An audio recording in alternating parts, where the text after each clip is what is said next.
Hey, do you know if there is any legislation in the state of Georgia that protects us and my family's quality of life?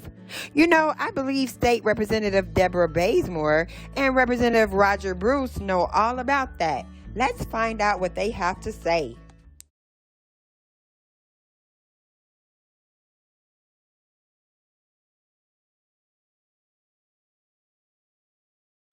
Good afternoon. My name is State Representative Deborah Bazemore, and I am so excited to be here another year for the Environmental Symposium on Earth Day.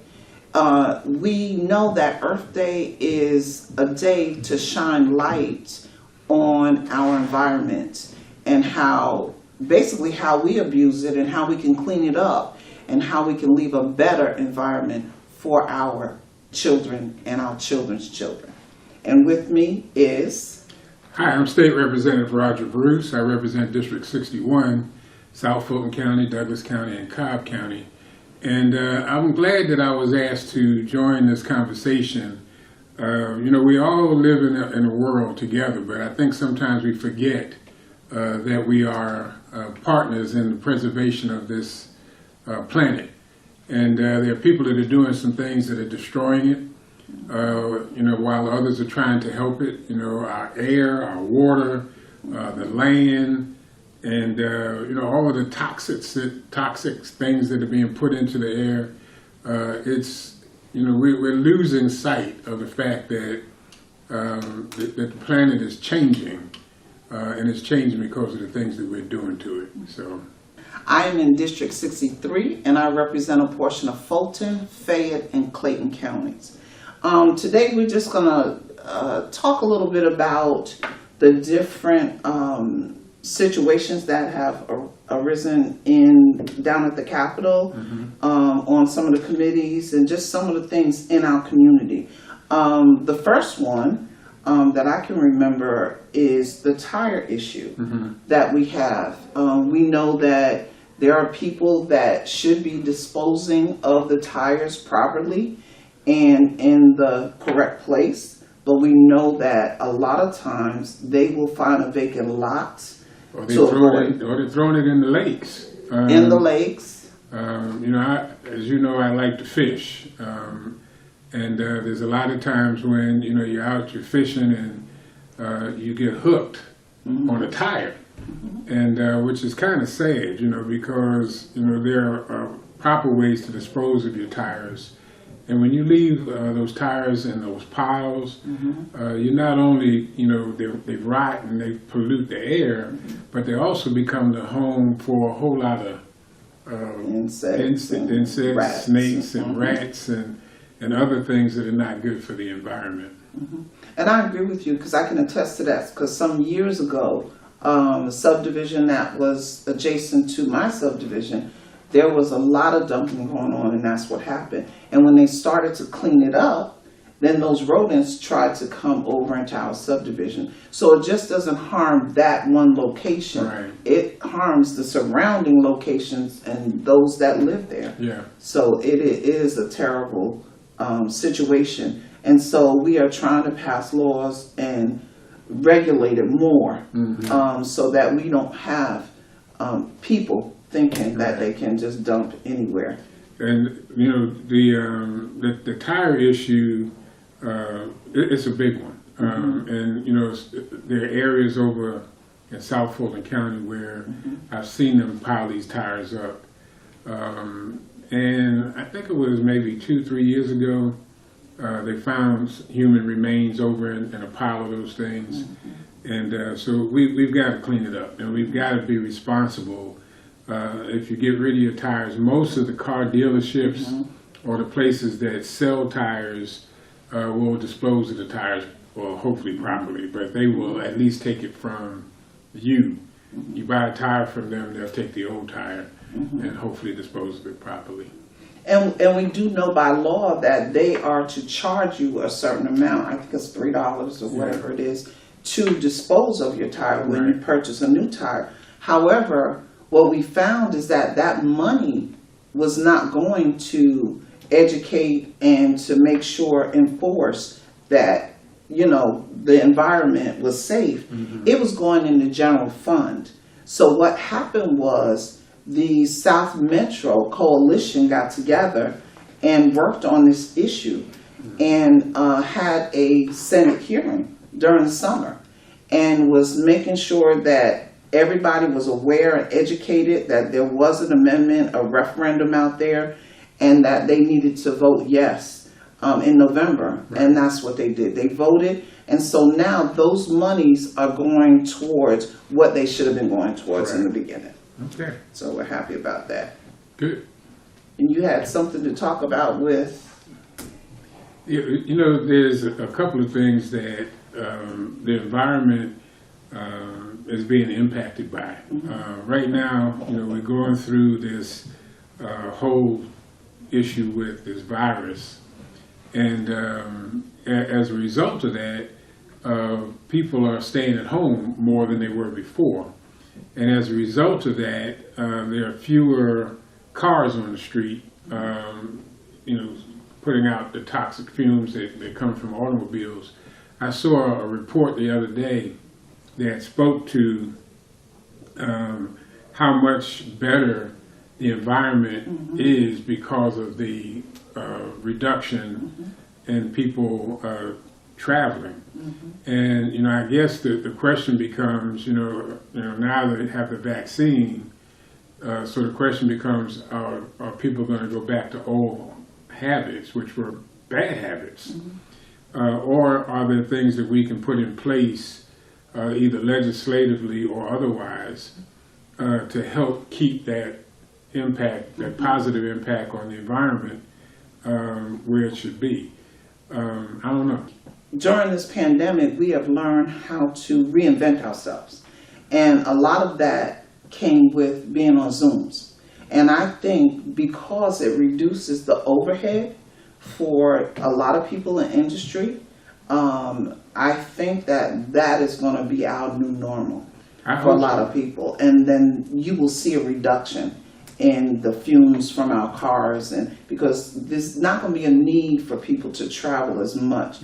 And you and I know as legislators now that we are on Zoom from sometimes 8 in the morning until 8, 9, 10 o'clock at night, because people know that we're available and we don't have to travel. Right. The old statement that you can't be in two places at the same time, that's no longer true. That's correct. We find ourselves in 3 or 4 places at the same time. And, as you said, through Zoom and other technology that's out there, we are participating in different meetings and sometimes different topics, right, all at the same time. You're popping in and out of them. But, again, that has had a positive impact on the environment. The lack of travel, airplane emissions, people just being out on the street. And I often wonder, too, the impact, everybody's wearing masks, so you're not breathing out, you breathe in the oxygen, but you breathe out the carbon dioxide, right? That isn't the carbon, the carbons, you're breathing it out. So you have to just ask what's happening, what is changing in the environment, and those positive things that are changing in the environment, how do we capture those and keep them when this is all said and done? Same thing with the water. I'm not sure exactly how the virus is impacting the land, but it is, in fact, without a doubt, helping us to improve. So, nobody wants to get the virus. I don't want anybody to get the virus, but this might be God's way of telling us, to pay attention to the environment that you live in and protect that as well. I agree. I totally agree with you. And I heard that, I believe it's one of the city of South Fulton has banned plastic bags and those type things and straws and things, which I think is excellent, because when I learned the lifespan of those things, even in, at the dump and wherever they dump them, it's incredible, and it will have a long-lasting effect. So we go back to paper, and we make other people aware that this issue is going to be around for years and years to come, and we have to think about the next generation and the generation after. And speaking of generations, it's kind of sad. You and I travel the same route to get to the Capitol every day. And when we get down by the Capitol, out in front of a church, on the highway, people have set up tent villages out there. And, I know we're talking about the environment, but there's a lot of things that impact the environment. And people may not be thinking about it, but all these folks is living in the street, living on the highway. If you ride down there, a couple of days ago, there was a tractor trailer out there with the shovels and everything, and they were picking up all of the dirt and the trash that was left from people living on the street. And as you know, it's kind of a passion for me. Any chance I get, I want to give them food and give them clothing and give them something to make their life better. But all that stuff ends up in the street. Right. And I thought about that when you were talking about the plastics, because we're giving them bottled water. We're giving them food that comes in a container that's in plastic of some sort. If there are people out there that are looking for, because you still got to help these people, you still got to feed them. That's right. But if you're looking for something to do, because you have time on your hands, go out and help clean up some of that. You got to be careful because there's human waste and everything out there. Because there's no bathrooms and all this kind of stuff. So I'm just saying, we talk about the environment, but there's things that we ride by every day and ignore that are contributing to that. And homelessness is one of those things that impacts the environment. Yeah. Thank you for shedding a light on that too, and I do know that's one of your passions. Let's shift a little bit, and let's talk about the ethylene oxide. Yeah. You have two of the different facilities in your district. Yeah.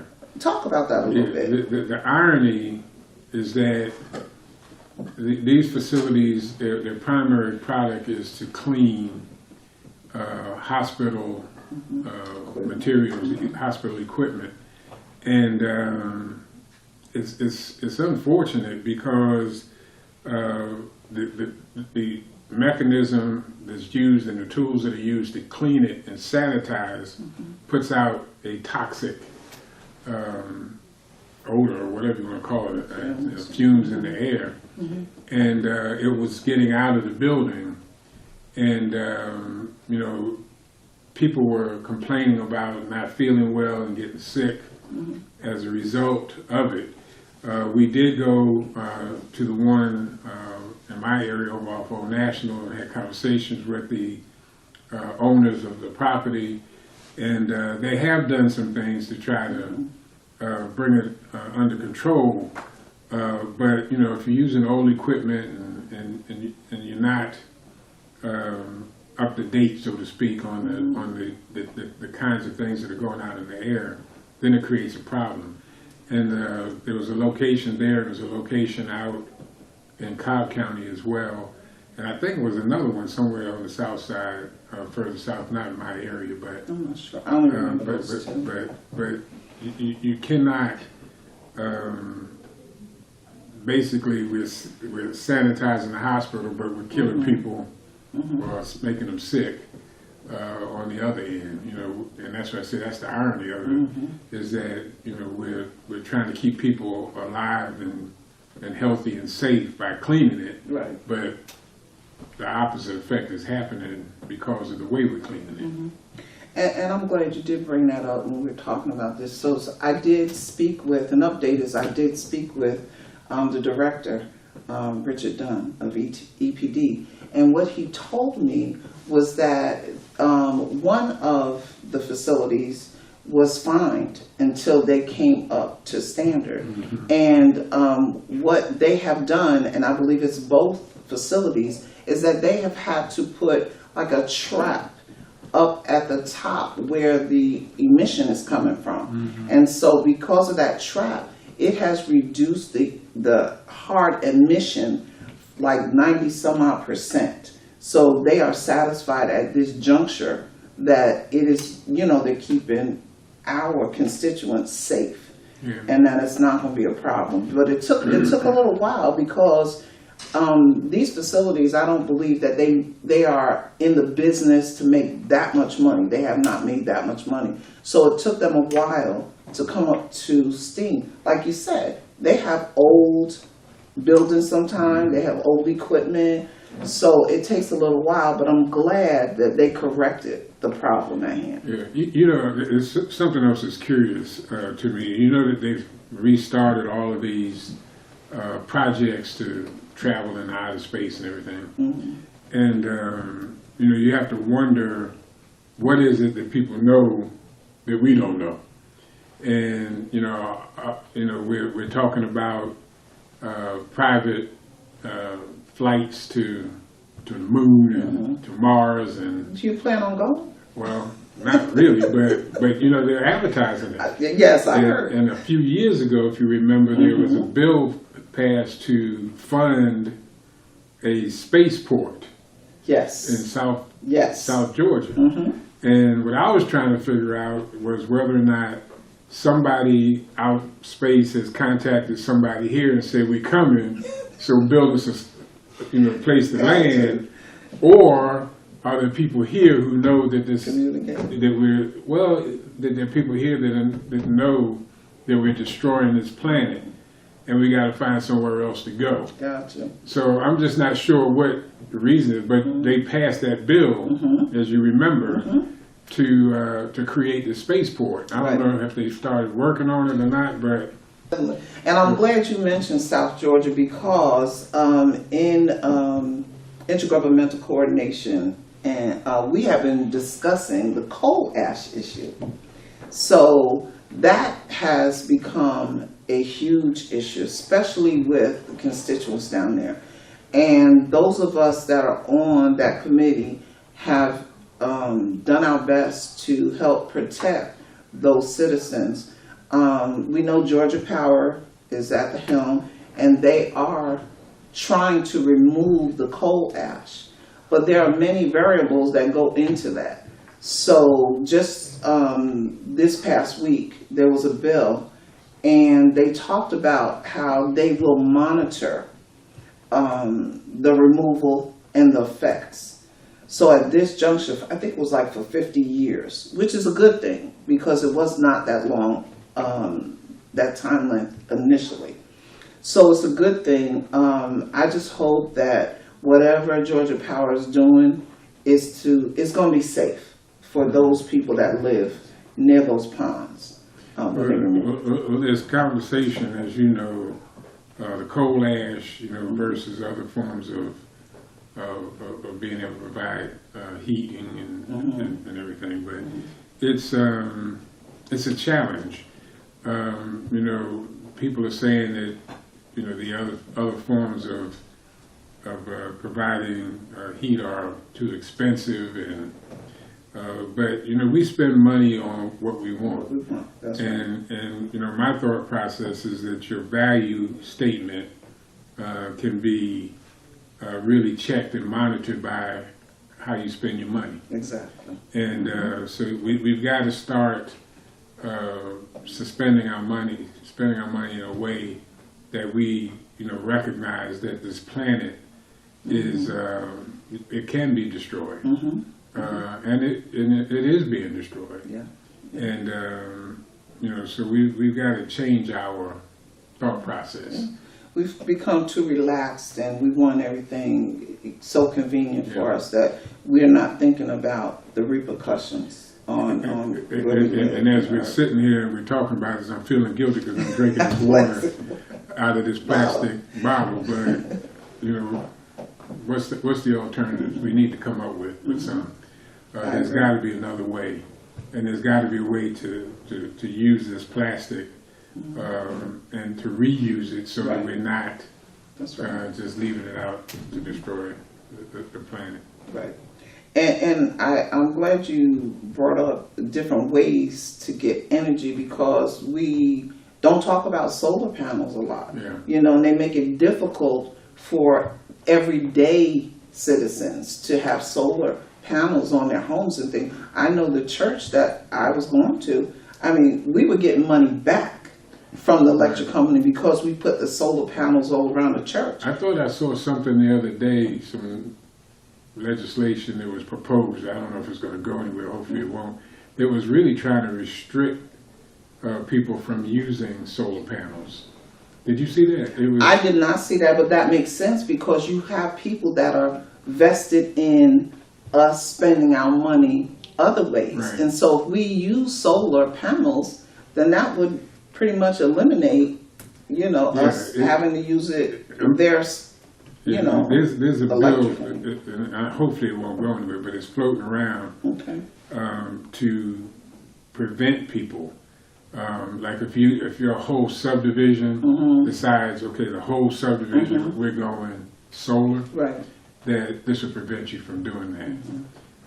Obviously, some of the big, power companies don't want to see that. Yeah, don't want to see that. But we can't do that. Right. This whole thing about competition, we can't compete with God's plan to keep the planet here, and all of this stuff was not part of the plan. So we've got to stop it. We have to be kind to one another. Oh yeah, and be respectful. The pesticides.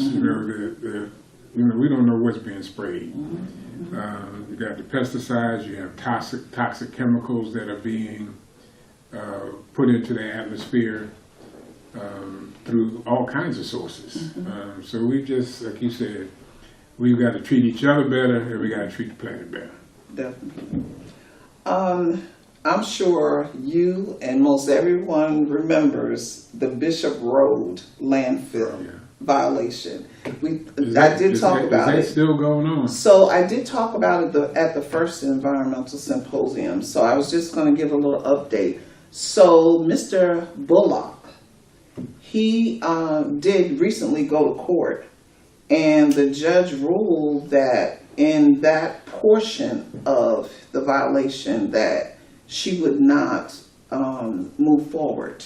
And I don't know if it's a legal term or whatever it was, but I guess there wasn't enough information at that time. So she allowed him to walk on that, because what he was supposed to do was supposed to clean up the area, pull all of the debris out, and dispose of it.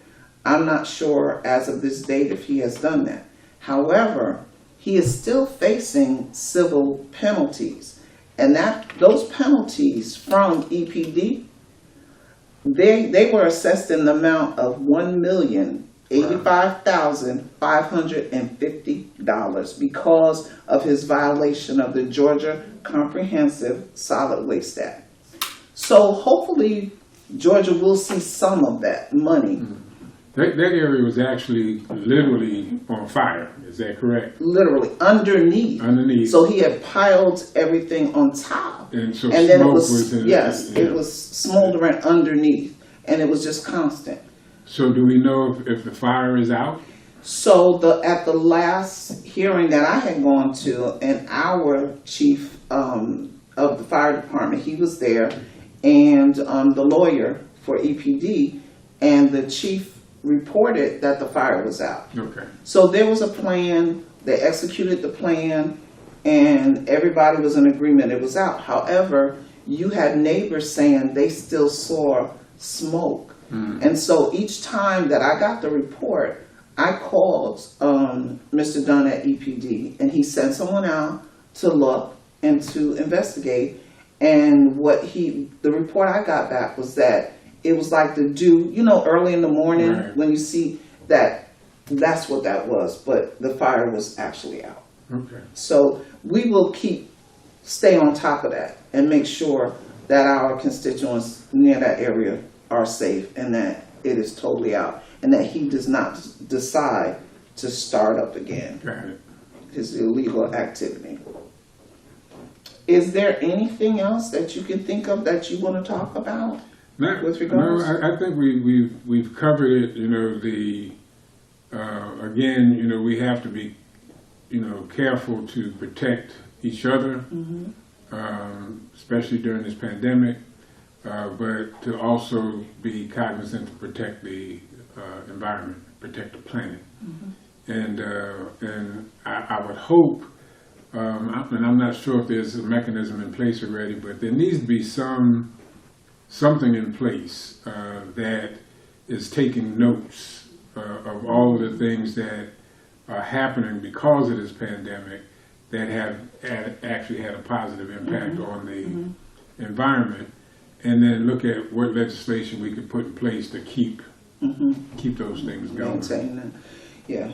And I think that's important. I know, I remember a service that my pastor brought, and he said to us that even in the midst of something disastrous or something horrible, you can find something good. And I think a lot of good has come out, even though it's a bad thing.